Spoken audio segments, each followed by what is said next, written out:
The 862nd edition of the MMA Gambling Podcast on the Sports Gambling Podcast Network is brought to you by Underdog. Get up to $1,000 deposit match when you sign up at UnderdogFantasy.com using promo code MMA SGPN.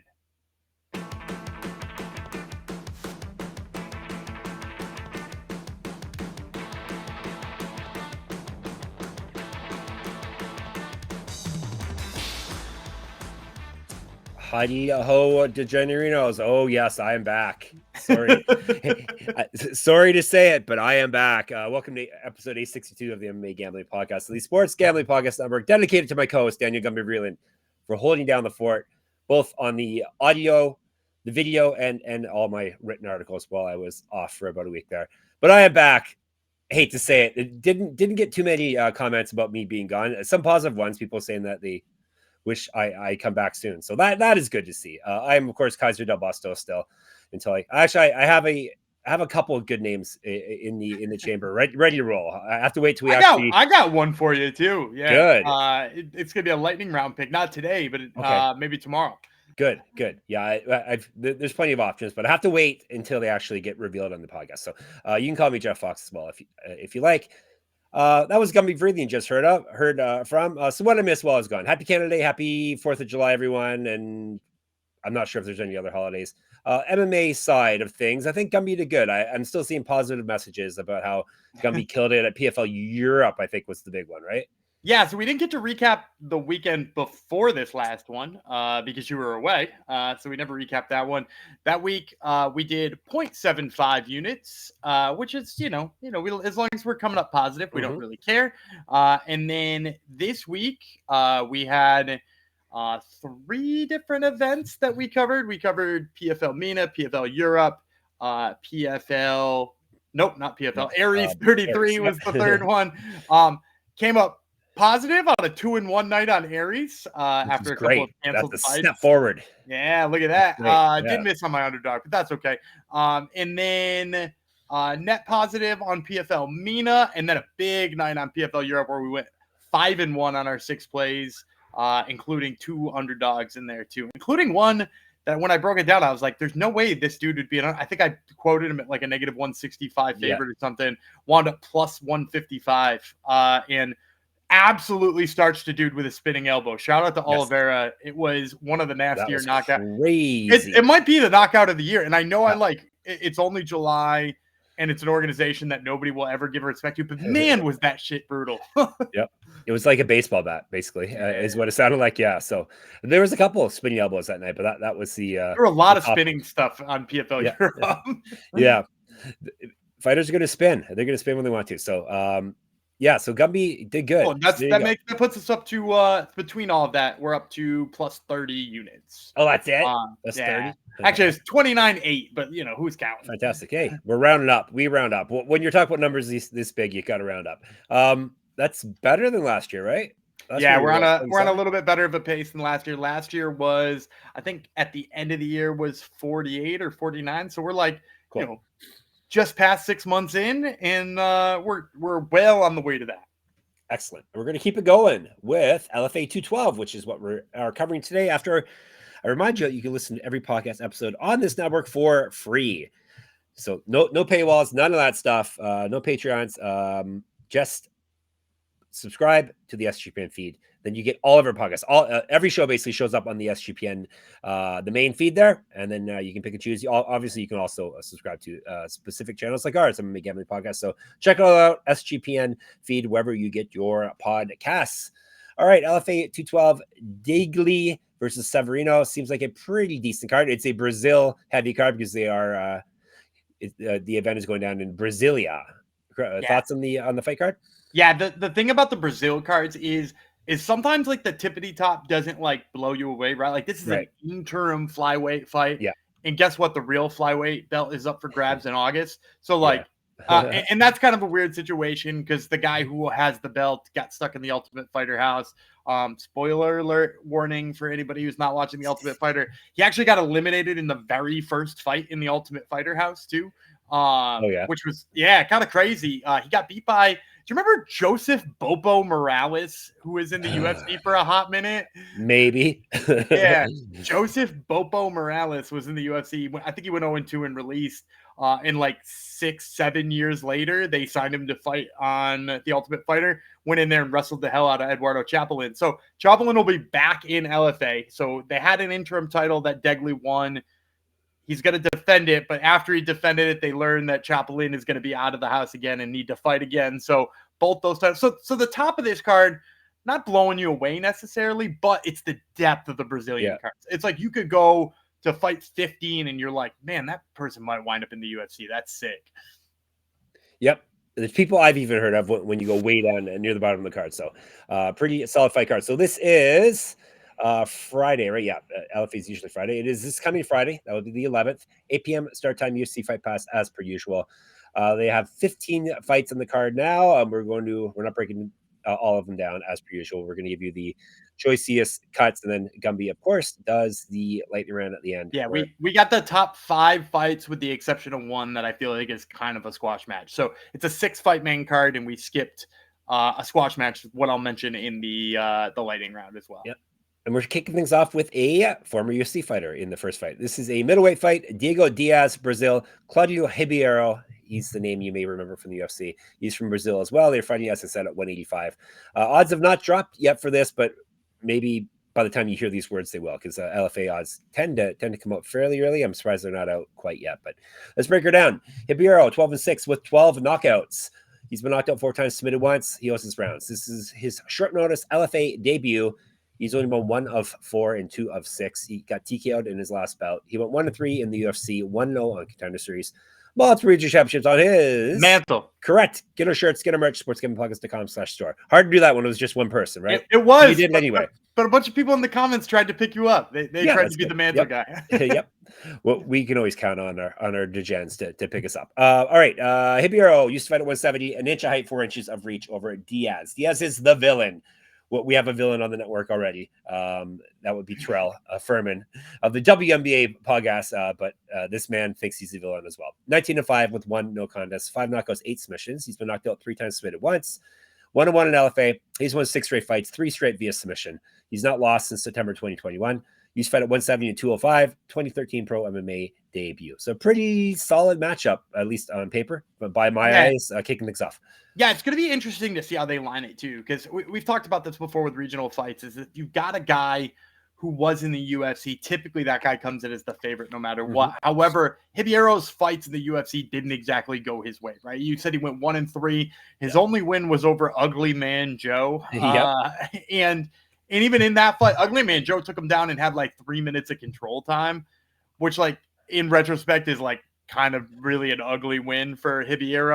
And kind of Ribeiro's only path to victory, I think he beat Ivan Valenzuela in the Contender Series. Kind of his only path to victory has been like big, heavy shots, right? Like throwing bombs and nothing else. And, Diaz is a nightmare matchup for that. So it's going to be interesting to see how the books come in. I have to imagine, even with the UFC resume, that Diaz winds up a favorite.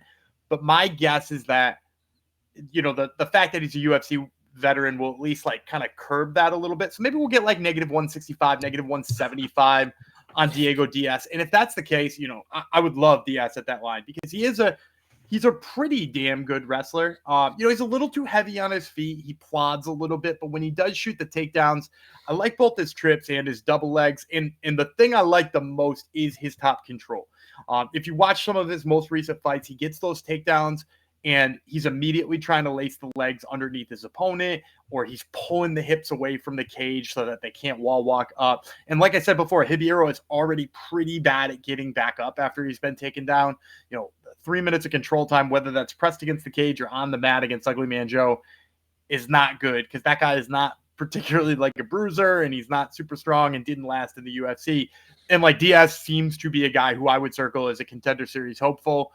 I know they filled up kind of the first 5 weeks. We're already in kind of a tight realm for that, but maybe at the back end, if he puts out a big performance here and they can get the visas all squared away, like this is a guy who's top control, really impressive. His submission skills are good. He's more of like an arm triangle guy than like an arm bar guy, but he can like really do just about anything on the mat. And I think with the amount of control time he's going to have, As long as he doesn't walk into one of those right hands from Ribeiro early, he should cruise in this one.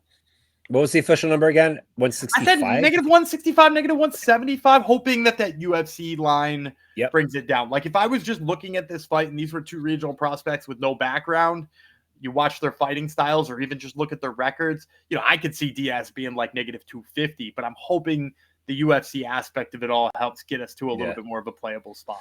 95% on Diaz, so it's not fooling the topologists at least, but they're more, far more into the sport, you would think, than casual fans. So all right, one winner in the books. Let's move down now, up the card, down the weight classes to 145 featherweight.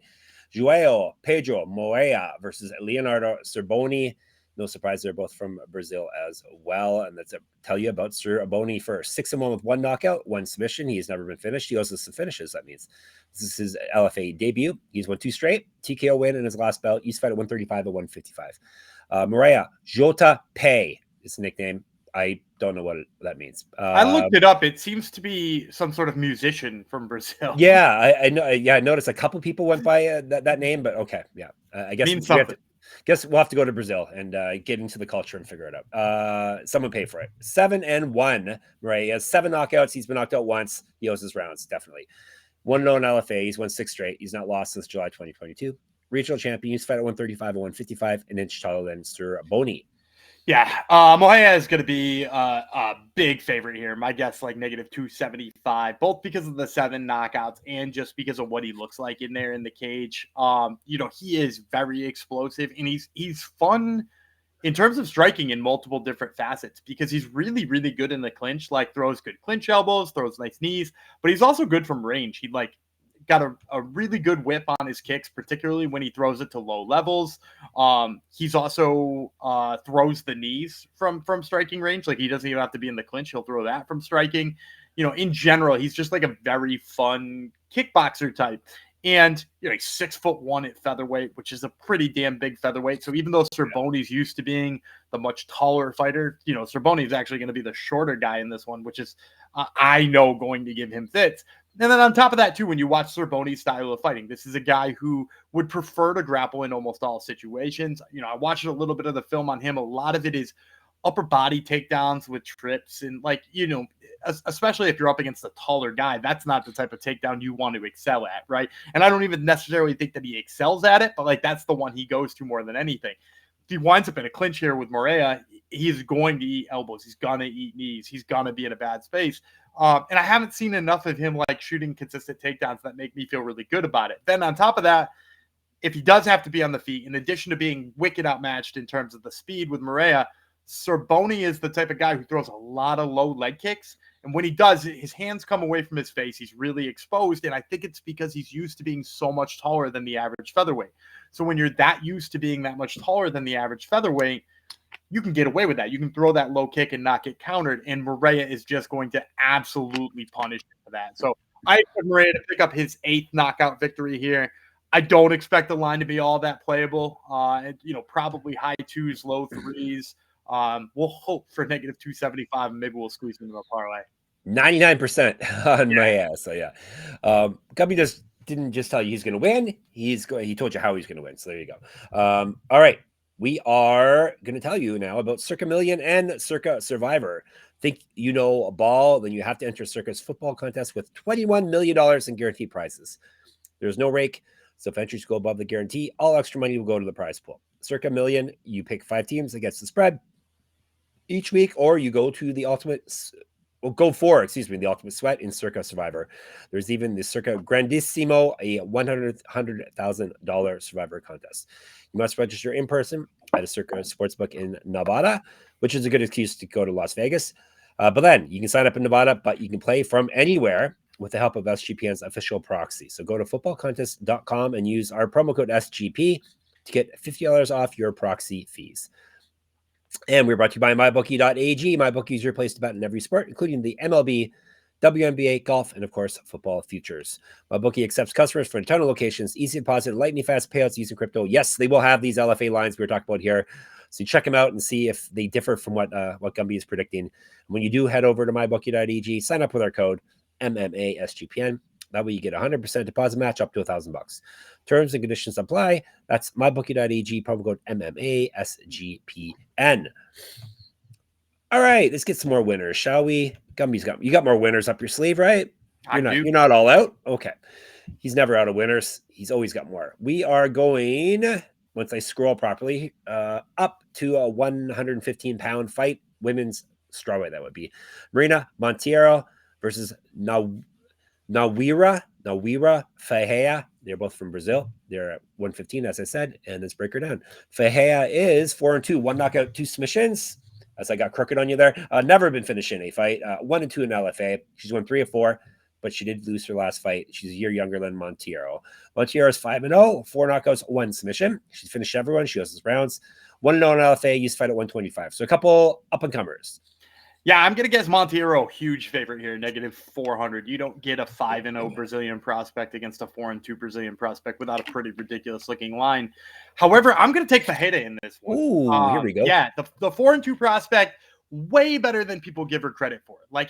First of all, the 2 losses are to names you probably know. How many times have we talked about Natalia Silva on here? How many times have we talked about Natalia Alves, Laney Silva? So Natalia Alves and Laney Silva, both great prospects. One of them 7-0. Laney Silva 7-1, but maybe the best strawweight prospect out of Brazil right now. And those are the only 2 that have beaten her. And really, if you watch the fight with Natalia Alves, she kind of gave Alves everything she could handle. She was probably the closest fighter I've ever seen to beating Natalia Alves. She bloodied her up with an elbow in there, which is pretty nasty. She was really good on the ground with her. Alves took her down a couple of times, which I will say that's definitely the weakness of Ferreira is her takedown defense. But some of that's just because she's so good off of her back. She was in deep on a couple of arm ballers on Alves. And she's really, really nasty on the ground. But then on top of that, like I said, she's dangerous on the feet. She bloodied Alves up. She throws really well. She's clearly got a Muay Thai background, or at least a knack for striking from a Muay Thai style. And I really like her pressure. So, Ferreira, way better than the 4-2 record might suggest. And then on the Monteiro side, she's coming off a win over Kendra McIntyre, who, at one time was kind of thought of as a decent American strawweight prospect. She's some of the luster's kind of off that now. And in that fight, I wouldn't say Monteiro looked good. I think she actually dropped the first round to McIntyre. McIntyre backs her up almost the whole time, and she does this thing. It's really annoying to me. Monteiro does, where she just lets somebody back her up against the cage almost all the way until her back's touching, and then she tries to throw a hook as she circles. And so, in the meantime, whoever is backing her down has thrown 4 or 5 punches. It might just be a jab. It might just be a straight. And, they might just be touching her. But she tries to just throw one big mean thing and then exit. And look, she's got some power. She wound up finishing McIntyre, although I really do think that was mostly just because McIntyre got tired and quit. But she's got some power on her strikes. But the big problem for me is that if you're just backing away and then just throwing a hook at the end, somebody who's a good striker like Ferreira, who's punished people for that, will punish you. And on top of that too, Monteiro doesn't seem like the type of person who's going to do a lot of grappling. And on top of that too, Ferreira's going to be moving forward. It's going to be hard to take her down even if you don't like what's going on in the feet. So I'm going to take a roll of the dice on Nawira Ferreira. My guess is I'm going to say 350 plus 350. You're not going to see a 4-2 versus a 5-0 on the regional scene and not get pretty close to 4-1. So give me Ferreira. Plus 350. 4% are in on Ferreira. So there you go.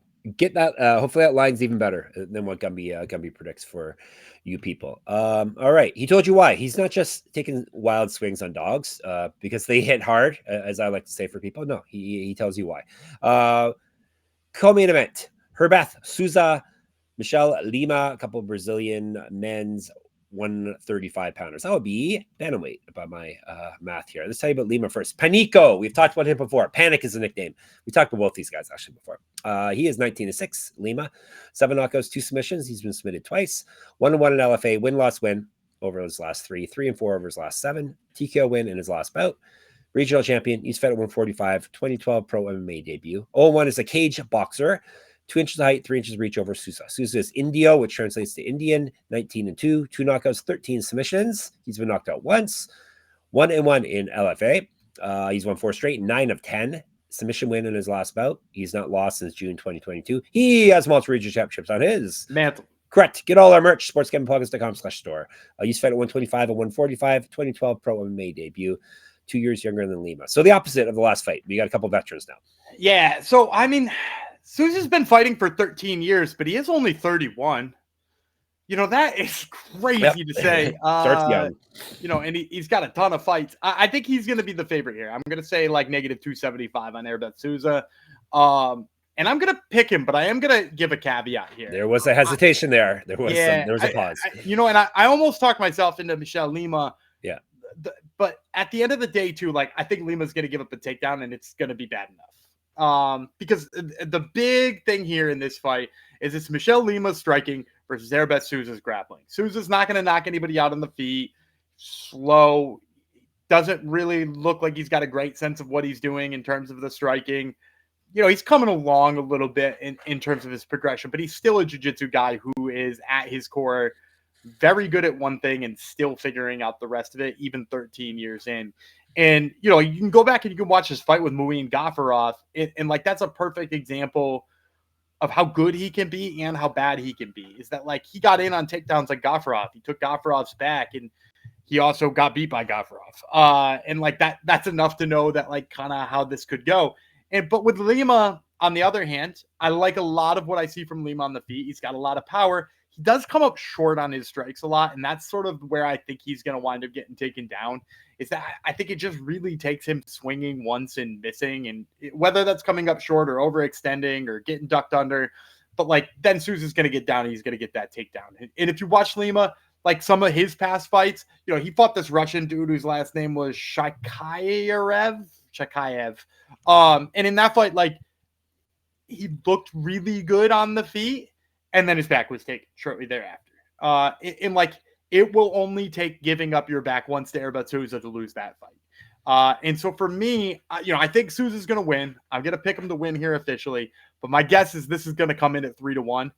And my guess is that you don't want any 3-1 on Herbeth Sousa here, just because if for some reason Michel Lima comes in here with improved takedown defense, or maybe he plays it a little bit more cautiously on the feet so he can defend that takedown, it's not crazy to think Sousa won't be able to hang with him on the feet. So give me Herbeth Sousa, but be careful out there. 91% on Sousa, so he may be unplayable anyhow. So, yeah. All right, before we get to our main event and our lightning round, let me tell you about Underdog Fantasy. Underdog Best Ball Mania is happening all summer long, giving away $15 million in prizes, including $2 million to first place. No waiver wire, no arguments about trades. Best Ball is the best way to play fantasy football. Underdog also is a great place to play pick'em. Gumby, do you have any winning pick'em plays for us on this episode? Sure. We're recording here on Monday, and on Monday night, I like the Boston Red Sox Jarren Duran to go higher than. Oh no, not Jarren Duran. Trevor Story. Sorry about that. I messed that one up. Trevor Story to go higher than on his 2.5 hits plus RBIs plus runs. I like his higher than on 2.5. He's actually been on fire lately. He's done that in 3 of his last 4 games. And in addition to that, he's on a 7 or 8 game hit streak with like 13 hits over that span. So give me some Trevor Story. All right. Sign up with our code MMA-SGPN to claim your special pick and first time deposit offer up to $1,000 in bonus credits. UnderdogFantasy.com with our promo code MMA-SGPN. And you've heard us talk about Rhythm before, and they just dropped a game-changing feature called Power Trends. Use your AI to detect the patterns where Rhythm's model has consistently won and has a high ROI. Think a strikeout prop that wins 59% of the time when the line and win probability hit a certain range. Power Trends are updated daily and exclusive to Rhythm. No touts, no noise, just clean, data-backed bets. Download the Rhythm app, check out Power Trends, and start betting smarter. You know we will be. You come across anything recently on the old Power Trends, Gumby? Or yeah, that's where I got the information on Trevor Story. I had written Trevor Story off as being like a constant injury concern and kind of sucking, and then I flipped that app on, and I see, oh hey, check out Trevor Story. This dude is tearing it up, and I'm like, how? When did Trevor Story start being a good baseball player again? So yeah, make sure you're checking out Power Trends so you don't miss out either. Yep, and you can do it for free with a 7-day free trial by going to sportsgamblingpodcast.com/rhythm. That's RITHMM. All right, main event, as Gumby explained off the top, it's the LFA Interim Flyweight Championship. Marcos Degli, he is the current interim champion. He's fighting Matheus Severino. 5 5-minute rounds. I'll tell you about the challenger for Severino, 14-4, 4 knockouts, 5 submissions. He's been knocked out 3 times. 1-1 in LFA. He's stepping in here on short notice for this fight. He's won, it's about 2 weeks notice, I believe, when I looked it up. He has won 3 straight and 6 of 7. The 3 straight were all finishes for him. He's not lost since May 2023. He's fought at 115 and 135. Multiple regional championships on his mantle. Correct. Get a shirt, get a merch, get a gear. sportsgamblingpockets.com/store. 2015 Pro MMA debut, 3 years younger than Degli. Degli's Talandes, which translates to tie, 12-3, 7 knockouts, 4 submissions. He's been knocked out. He's been submitted once. 4-0 LFA, current interim champ. He won that in his last bout. He's won 10 straight fights, 2 straight via TKO. He's not lost since March 2022. He used to fight at 135. He's an inch taller than Severino. Yeah, I'm going to go Degli here. My guess is -250. He's going to be a decent favorite, both because he's the reigning champ and Severino's taking this on short notice. And a side note, if you are out there trying to do research on Matheus Severino, because you don't just take my word for it and blindly tail me, which, by the way, those of you blindly tail me, God bless you. But those who like to do their own research too, just in case you're looking for a film on Matheus Severino, he used to go by Matheus da Silva. So you might find some videos on Matheus da Silva instead. So just like, heads up, it's another one of those annoying name changes, and that bothered the hell out of me. But the bottom line is here for me, if you watch Degli, his nickname says it all. He'd rather be fighting a Thai-style fight here than grappling or boxing or anything like that. He's got sharp hands, but he's also got good kicks. He moves in and out really well. In his title fight, he was taken down really early in that fight, a couple of times, if I'm not mistaken. But his get-ups are really smart. He doesn't settle into position. He's immediately getting back up. He doesn't let people strike on him because he's already halfway up by the time you think about doing that. So I really like all of that about him. And he does have really big power. We've seen him knock some people out and do so in pretty impressive fashion. And I think that's the problem here with Severino is that, first of all, Severino wrestles a little bit, but not enough that I think he can consistently do anything against Degli. And then so when you look at the striking, he too likes to try to generate a lot of power, but all of his shit is very wide. He throws from really, really wide hooks. It's definitely not as fundamental. He very much cares about power over precision. And I think against a guy like Degli, that's going to be a nightmare. He's just going to get pieced up. He's going to get countered. He's going to be in bad positions for most of the fight. So give me Marcos Degli. As I said before, my guess is in the -250 range. All right, let's recap you, and we'll get you some more plays. Don't worry. He's got Degli. He's got Sousa.